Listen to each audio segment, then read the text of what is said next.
دەم باشش ناوەندا نووچەیان پرێس 23 ئەس ئەلەند شێخیش وەرە کورتە نووچەیان پێشکەش بکەم. پەفچوونێک دناوبەرە هێزن ئاسایشێ و ئارتێشا ڕێجیمێ.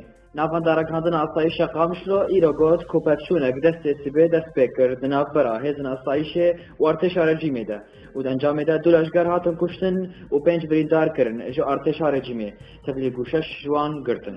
ناوەندارەکاندنە یەکێک زەلالکردنێک دا دەربارەی شەڕی شێخ مەقسوودێ. ناوەندارەکاندنە یەکێک ئیرۆ ناماک ڕێکرد بۆ کۆمیتەیە ئاگرمەبەستە سووریە و تێدا دبێژە ئەبنێزی هەیبەکەیە ئێریشن ئۆپۆزیسیۆنە سووریە لەسەر شێخ مەقسوودەیە. ئیرۆ سعات 11 ئۆپۆزیسیۆنێ بۆمبەیەن هاون ئێریشی شێخ مەقسوودە کردن و ئەنجامێدا 4 کەس هاتن کوشتن دو جوان ئەندامە یەپەگەێنە تەبلیغ و 16 بریندار کردن. دهێ هەیڤاستیان 2016 ناوەندارەکاندنە یەکێک. خەلکێ کوبانێ ڤەدگەرن ماڵاخوا ئیرۆنێزی 300 کەسیش خەلکێن کوبانێ ڤەگەریان باژارێ خوا دریا قاپیێ مرشد بینار یە لەسەر سینۆرێ کوبانێ و باکوورێ کوردستانێ. قاپی هات بەکردن ji سعات 12 نیڤرۆ هەتانی 4 ئەسرێن.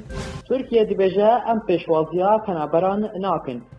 وەزیرێ کارên ئۆروپی یە تورکیە کۆنفرانسێک ڕۆژنامەگەری لەدا خست و تێدەگوت کو ئەم پێشوازیە پەنابەرên یە یۆنانستانی ئاسێ بوونە ناکن. چیرۆکا پەنابەران بداوی ناوە.